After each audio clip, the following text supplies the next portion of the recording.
Hello guys, तो कैसे हैं आप लोग। आज हम देखेंगे थ्रोन ऑफ स्टील का एपिसोड 181। अब तक हमने देखा था कि हाउचैन 1 स्टार क्राउन पा लिया होता है एंड देन यांग हाओहन जो कि एक थ्रोन के मास्टर होते हैं उनको नेक्स्ट डेथ मैच के अंदर समन किया होता है। अब आगे आज का एपिसोड शुरू होता है उसी सीन के साथ जिसके मैच के अंदर यांग और उनके opposite one of the top 3 demon gods यानी मून गॉड होता है। ग्रैंडपा यांग के अपोजिट पार्टनर में अगारस को देखकर सारी ह्यूमन काइंड शॉक में आ जाती है। तभी हाउचन भी कहता है कि ये तो बहुत ही बुरा हुआ क्योंकि throne of god and protection और मर्सी के मुताबिक ग्रैंडपा यांग को हमेशा सिटी के अंदर ही रहना होता है। अगर वो सिटी छोड़कर बाहर गए तो उनकी पावर्स के अंदर बहुत बड़ा बैकलैश देखने को मिलेगा। ये तो सब डीमन गॉड के बेटे की साजिश होती है ताकि वो ग्रैंडपा यांग को अपनी सिटी से बाहर बुलाकर उन्हें कमजोर करके फाइट में उनकी मौत हो जाए। उनकी मौत को देखकर सारी इंसानियत का जो कॉन्फिडेंस होता है वो सारा चकनाचूर हो जाए। हाउचैन का खुद तो कुछ अलग ही प्लान होता है। वो इस तरह पिछले बैटल्स के अंदर रेन की ये शक्तियों को महसूस कर जिस तरह वो अपनी एक सोल प्रोजेक्शन उस डेथ मैच के अंदर अपने किया था, तो इसी तरह वो ग्रैंडपा यांग की थ्रोन की पावर्स को भी महसूस कर वो अपनी सोल प्रोजेक्शन से इस मैच को रोकना चाहता है। बट इस मैच को रोकने के लिए उसे बहुत सारी पावर चाहिए होती है, इसीलिए वो बहुत सारे डेमिगॉड्स को खत्म कर और पावर्स को एक्वायर करने के लिए चला जाता है। जैसे जैसे डेमिगॉड्स बढ़ रहे होते हैं तो वैसे वैसे उनकी पावर्स के अंदर भी बहुत सारी वेरिएशंस हो रही होती हैं एंड हर एक डेमिगॉड्स एक से बड़ा पावर वाला होता है। तभी मैच शुरू होती है जिसके अंदर ग्रैंडपा यांग अगारस से कहते हैं कि बहुत दिनों के बाद तुमसे मिल रहा हूँ। इस पर अगारस कहता है कि हाँ, मुझे पहले से पता है। जब मैं तुम्हें पिछली बार देखा था तो तुम तो एक टीनेज थे, लेकिन अब देखो तुम तो एक बूढ़े हो चुके हो। इंसानी जिंदगी तो एक बिल्कुल पानी के ऊपर बने बुलबुले की तरह है, पता नहीं कब फट जाए। जिस पर ग्रैंडपा यांग कहते हैं कि लगता है इस बार मैंने तुम्हें जो सबक सिखाया था तुम उसे भूल गए हुए हो। आज तुम्हें मैं उससे भी ज्यादा डिफीट के साथ तुम्हें डीमंस के सामने तुम्हारी इज्जत को तोड़ देता हूँ। अगारस कहता है कि क्या तुम्हें सच में लगता है कि तुम पिछली बार की तरह मुझे इस बार भी हरा दोगे। ग्रैंडपा यांग अगारस के ऊपर अटैक करना शुरू कर देते हैं, बट अगारस तो उनके हर एक अटैक्स के डॉज कर रहा होता है। वो कहता है कि तुम्हारी पावर अब बिल्कुल पहले जैसी नहीं रही। पहले तुम्हारे अटैक्स बहुत ही फास्ट हुए होते थे, लेकिन तो तुम बूढ़े हो चुके हो एंड तुम्हारी अटैक्स की स्पीड भी बहुत ही कम हो चुकी है। ग्रैंडपा यांग अपना टीयर्स ऑफ सॉर्ड का अटैक करते हैं जिसे अगारस मूनलाइट पोरस से ब्लॉक करता है। बट मून गॉडेस की पावर बहुत ही ज्यादा होती है जिसकी वजह से ग्रैंडपा यांग की स्वॉर्ड टूट जाती है एंड मून गॉडेस की तलवार डायरेक्ट ग्रैंडपा यांग की तरफ आ ही रही होती है, जिसे ग्रैंडपा यांग अपनी शील्ड्स की पावर से उसे रोकने की कोशिश करते हैं, बट उनकी शील्ड को भी वो और तोड़ती हुई आगे बढ़ रही होती है। मून गॉड की इस पावर को देखकर ग्रैंडपा यांग और बाकी के ह्यूमंस भी शॉक में आ जाते हैं। जमीन पर आकर गिरती है तो एक बहुत सारा एनर्जी ब्लास्ट हो जाता है। तभी ग्रैंडपा यांग अपनी पावर्स को बढ़ाना शुरू करते हैं एंड अपनी थ्रोन की वजह से वर्ल्ड के अंदर से हर एक इंसान से प्रोटेक्टिव एनर्जी को समन करना शुरू कर देते हैं, जिसकी वजह से इनकी पावर बहुत ही बढ़ जाती है एंड इनके हर एक अटैक के अंदर एक इतनी ज़्यादा ताकत होती है कि अटैक से तो वो एक प्लैनेट को ही काट सकते थे। इसी पावरफुल अटैक्स के साथ वो गॉड के ऊपर अटैक करना शुरू कर देते हैं। गायरस उनकी इस पावर को देखकर इस पावर को समझ जाता है। वो कहता है कि क्या तुम फिर से अपनी ब्लेजिंग फायर टेक्निक्स को यूज कर रहे हो, जिस पर ग्रैंडपा यांग कहते हैं कि तो इसकी पावर 60 इयर्स पहले भी देख चुके हो एंड है तुम्हें और एक बार इसकी पावर से सबक सिखाना ही होगा। ये कहकर वो उनके ऊपर एक पावरफुल अटैक कर देते हैं। गायरस इस पावर्स को रोकने के लिए अपने एक पोर्टल से एक बड़ा हैंड को भी जनरेट करता है, बट ग्रैंडपा यांग की पावर के सामने उसका डिफेंसिव स्ट्रेटेजी कोई भी वर्क नहीं होती है एंड फाइनली उसका हाथ कट जाता है। गायरस कहता है कि ये अटैक तो पहले वाले अटैक से भी बहुत ही ज्यादा स्ट्रॉन्ग था, बट तुम्हें क्या सच में लगता है कि मैं तुम्हारे इस पावर्स की तारीफ करूंगा? ये कहते हुए वो अपने हैंड्स को रीजनरेट करता है एंड ग्रैंडपा यांग की तरफ एक उसे अटैक करता है, बट ग्रैंडपा यांग उससे डॉज करती हैं एंड ऐसा उस गन से ग्रैंडपा यांग के ऊपर अटैक करना शुरू करता है।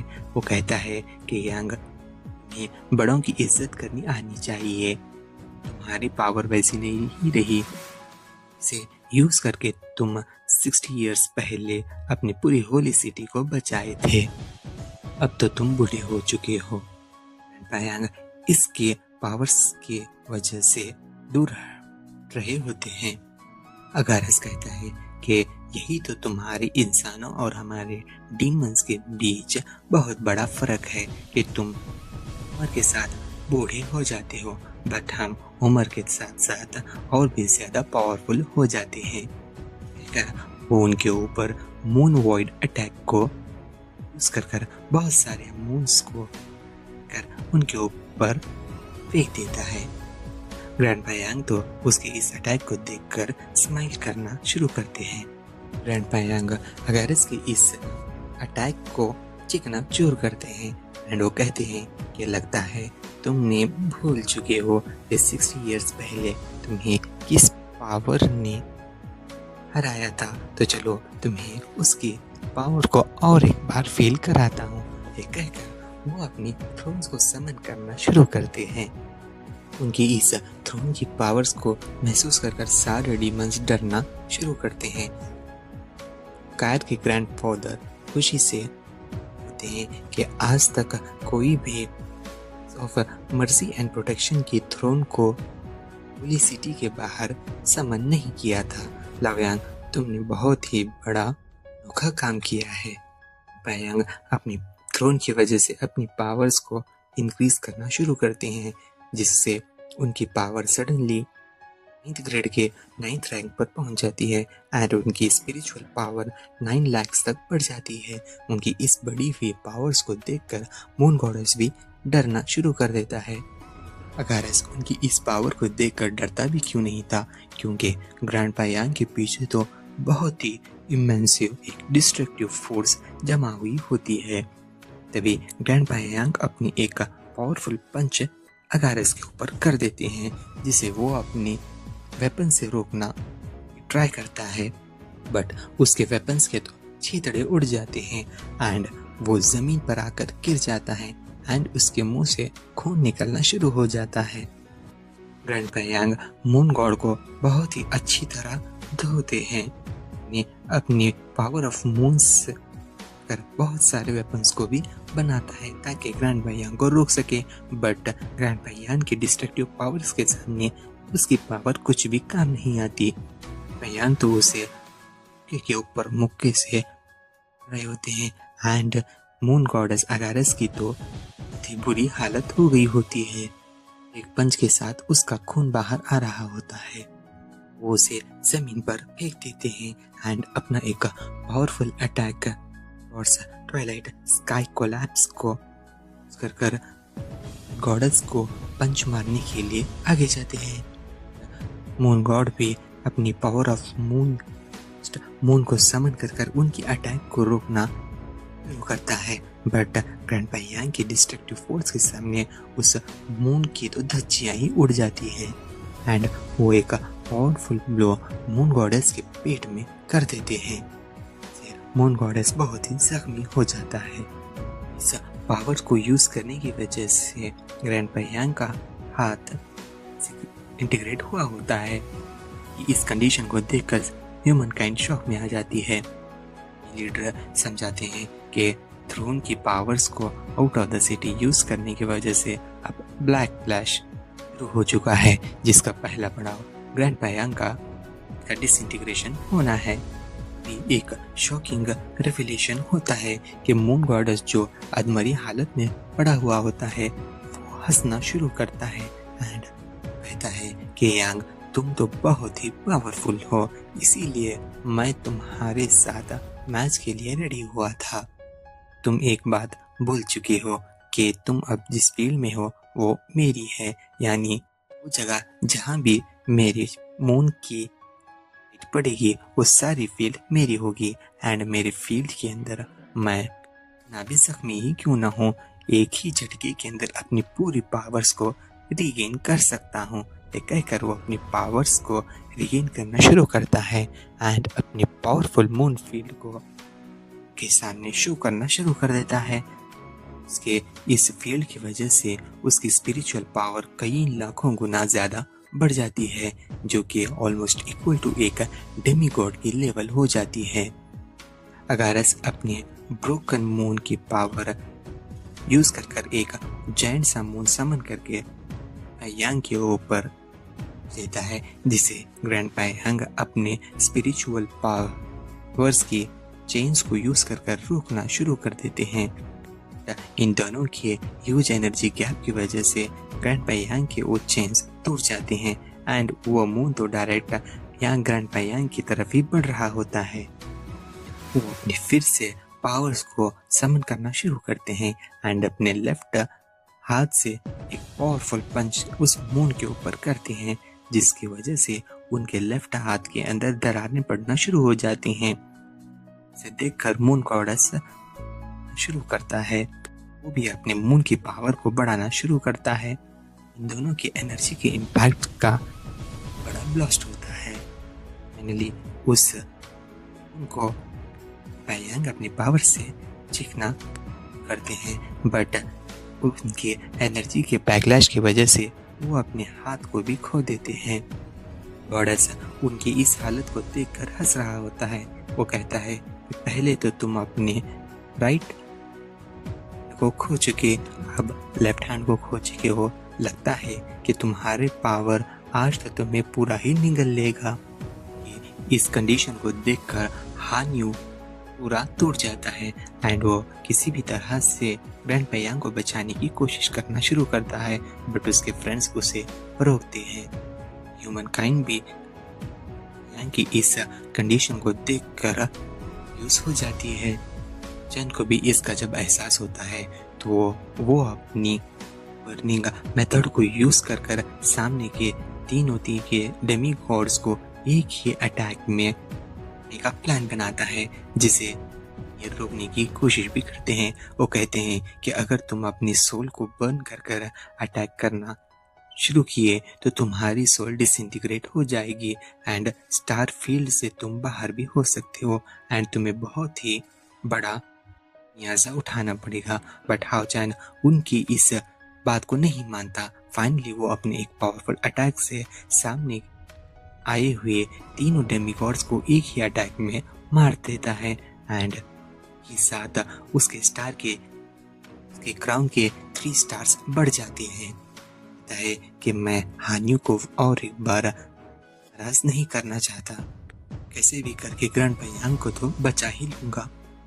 वो अपनी क्राउन की एनर्जी को यूज कर जो बैरियर वहां पर बना हुआ होता है स्टार फील्ड मैच के ऊपर उसे तोड़कर हाओ चैन उसमें आ जाता है, जिसे देखकर गॉड का बेटा तो शॉक में आ जाता है। गॉडेस उसे देखकर उसके ऊपर अटैक कर देता है। हाओ चैन अपने इटर्नल बैरियर को यूज कर अटैक को ब्लॉक करता है।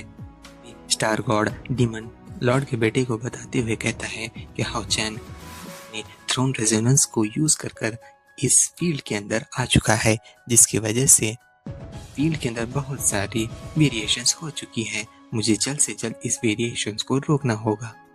जिस पर डीमन लॉर्ड का बेटा कहता है कि हाओचन चाहता है कि वो अपने लोगों को बचाए, तो ठीक है, एक और डेथ मैच ओपन करो, मैं भी देखूं कि वो किस तरह से अपने लोगों को मरने से बचाता है। जिस पर स्टार लॉर्ड कहता है कि अगर एक और मैच को सेम टाइम ओपन किए तो मुझे बहुत सारी क्लैश झेलना पड़ेगा। बट लॉर्ड का बेटा तो उसकी कोई भी बात नहीं मानता। वो कहता है कि मुझे नहीं सुनना है, बस तुम एक और मैच शुरू कर दो। ये वजह से तुम्हारी स्पिरिचुअल पावर ही क्यों न खत्म हो, या फिर तुम मौत के नजदीक ही क्यों न जाओ, मुझे कुछ फर्क नहीं पड़ता। तुम जल्द से जल्द एक और मैच को शुरू करो, मुझे तो बस रिजल्ट चाहिए।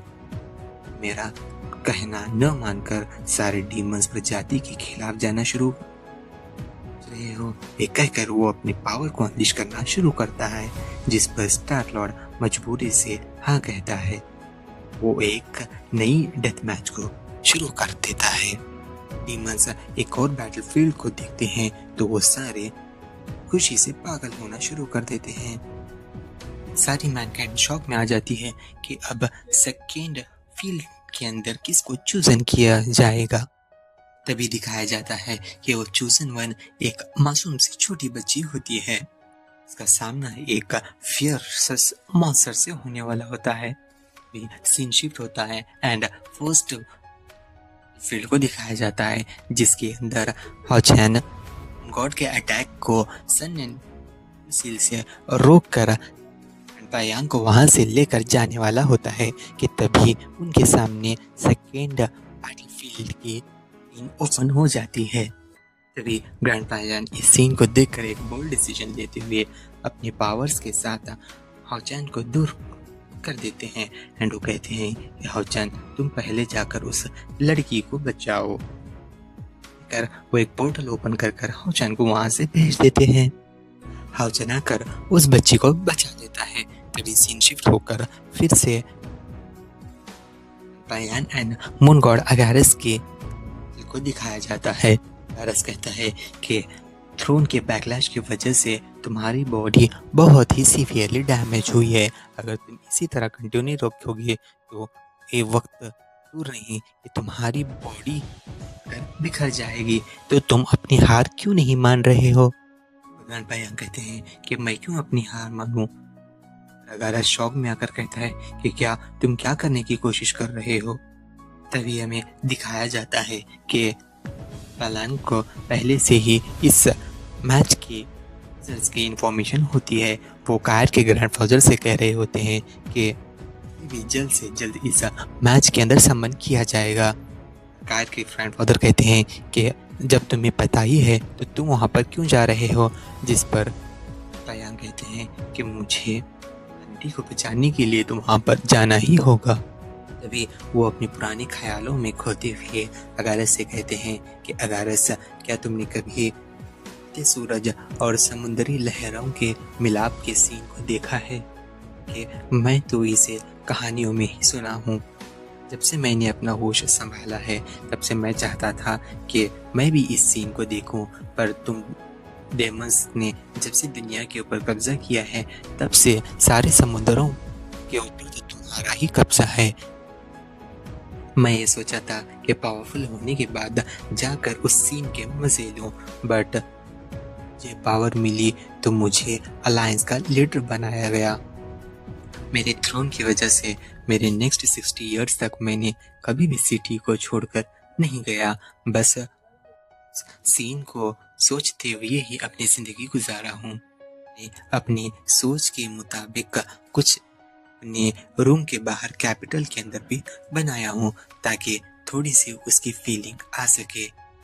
तभी अगारस कहता है कि कितना शर्मनाक है कि तुम जिस समुद्री लहरों की सीन की बात कर रहे हो वो तो तुम्हारी सोच से बहुत ही खूबसूरत है। ये कहकर वो अपनी मैजिक से ढलते हुए सूरज के को दिखाना शुरू करता है।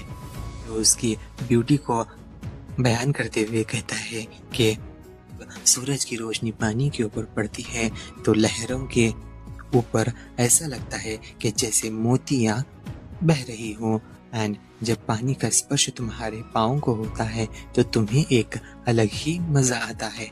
एंड उसी पानी के साथ बहुत सारे तुम्हें सी एज ए गिफ्ट के तौर पर देता है। एंड साथ साथ वेल्स का डांस करना वो तो बहुत ही एक अमेजिंग लेवल पर होता है। एक ऐसा नज़ारा है कि तुम इसे कभी भी सोच नहीं सकते, बट इसे महसूस कर सकते हो। वो लहरों की आवाज़ें एंड वो सी गर्ल्स का चहचहाना एंड फुल सराउंडिंग समुंदर की नीली नीली लहरें। आओ मैं तुम्हें इस कैद से आज़ाद करता हूँ। एंड एक कहकर वो एक अपनी पावर से नीडल बनाकर ग्रैंड भैयांग के ऊपर अटैक करने जा ही होता है। तभी भैयांग कहते हैं कि मुझे तुम्हारी आज़ादी की कोई ज़रूरत नहीं है। वो अपने पावर्स को अनलीश करते हुए चैंस को समन करते हैं, जो कि जाकर उनके थ्रोन को अटैच होते हैं। एंड वो कहता है कि मैं इंसानों के बीच दबा हुआ एक ऐसे बीज को जगाना चाहता हूँ जो कि 1000 साल से दबा हुआ है। ये वजह है कि तुम्हारे के बावजूद भी इंसान अभी भी बाकी हैं, क्योंकि वो अपनी लैंड को तुम्हारे हाथों में जाने से बचाना चाहते हैं। एंड मैं आज उनके बीच एक ऐसा फाइटिंग स्पिरिट को जगाना चाहता हूँ, एक ऐसा इनकलाब आए कि वो पूरी दुनिया से ही तुम्हारा नामो निशान मिटा दे। वो अपने थ्रोन के एक्वायरेंस के सीन्स को याद करते हुए सोचते हैं कि किस तरह वो 599th अलायंस लीडर बने थे अपनी आज़ादी की कुर्बानी देकर। वो कहते हैं कि जब मैं मेरे इंसानों के लिए अपनी आज़ादी कुर्बान कर सकता हूँ तो मेरी जान क्या चीज़ है। आज मेरी कुर्बानी के बदले मैं इंसानों के अंदर एक ऐसा जोश का बीज बोकर चला जाऊंगा जिससे इंसानियत अपने आप में इतनी ताकतवर हो जाएगी कि वो तुम्हारे हर एक डीमंस के साथ लड़ने के लिए तैयार रहेगी। कहते हुए वो अपने फुल स्पिरिचुअल पावर्स को अनलीश कर अपने थ्रोन को ही उसकी जगह से हटा देता है, जिसे देखकर सारे इंसान और डेमन भी शॉक में आ जाते हैं। अगारस कहता है कि एक कैसी पावर है वो थ्रोन जो अपनी जगह से एक इंच भी नहीं हिल सकता था, आज इसकी डिटर्मिनेशन की वजह से अपनी जगह से ही मूव होकर यहाँ डीमन लैंड के अंदर आ चुका है। उसकी इस पावर को देखकर अगारस अपनी इटर्नल मूव पावर को यूज करता है, एक पावरफुल मून अटैक को तैयार कर ग्रैंड भैयांग के ऊपर अनलीश कर देता है। बट ग्रैंड भैयांग उसे अपनी थ्रोन की पावर्स को यूज कर उसके ऊपर अपने थ्रोन से अटैक कर देते हैं, जिसके वजह से उस मून को जब ग्रैंड भैयांग का थ्रोन लग जाता है तो वो मून के अंदर धंसते हुए मून के अंदर से एक सुराख पड़ाकर पार हो जाता है। उसकी इस फोर्स की वजह से सारी ह्यूमन काइंड को अर्थक्वेक महसूस होता है। तभी बैटलफील्ड के अंदर चारों तरफ खून फैल जाता है। मून गॉड कहता है कि आज तो इस अटैक से मैं बाल बाल बच गया। उसके हार्ट के अंदर एक होल हो जाती है, जिसे देखकर वो मून किंग कहता है कि ऐसे कैसे हो सकता है। ग्रैंड भैयांग मुस्कुराता है, वो कहता है कि मेरा प्लान था। भी दिखाया जाता है कि ग्रैंड भैयांग की इस अटैक की वजह से जितने भी डीमंस होते हैं उन सब के हार्ट के अंदर एक ऐसा पेन होना शुरू हो जाता है जिससे वो कंट्रोल ही नहीं कर रहे होते। तभी स्टार डीमन किंग उसको देखते हुए कहता है कि ये एक बहुत ही डेंजर अटैक है, क्योंकि इस मून की रेडियंस से सारी डीमन प्रजाति पावर हासिल करती थी। आज यांग ने उसी रेडियंस के ऊपर अटैक किया है, जिसका खामियाजा पूरी डीमन रेस को भुगतना पड़ेगा। ऐसा जख्म देकर चला गया है जो कि कभी हील ही नहीं हो सकता, जिसे सुनकर डिमन लॉर्ड का बेटा कहता है कि इसकी हिम्मत भी कैसे हुई मेरे प्लान्स के ऊपर पानी फेरने की। तभी होली कॉन्टिनेंट के सीन को दिखाया जाता है जिसके अंदर एक ह्यूमंस का नया ही मून जन्म लेता है, क्योंकि ग्रैंडपा यांग के उस पावरफुल अटैक की वजह से गॉड की पावर एक्चुअल मून से सेपरेट हो चुकी होती है, जिसकी वजह से अब नेचर्स मून कॉन्टिनेंट के ऊपर आ जाता है। अगारस कहता है कि मैं अगारस कभी किसी की तारीफ नहीं करता, बट आज तुमने मुझे ये दिखाई दिया है कि इंसान की करेज और डिटर्मिनेशन वो किसी को भी मात दे सकता है। मैं भी देखूंगा कि तुम्हारी इस कुर्बानी की वजह से इंसानियत के अंदर क्या डिफरेंस हो जाता है। तो आज के एपिसोड में बस इतना ही। तो इन द कमिंग एपिसोड हम देखेंगे कि क्या बयान की मौत का बदला कोई लेगा या उनकी मौत की वजह से इंसानियत के अंदर क्या बदलाव होगा, एंड और चैना वक्त रहते इस डेथ मैच के सिलसिले को क्या रोक पाएगा। तो के लिए bye. Don't forget to like, share and subscribe.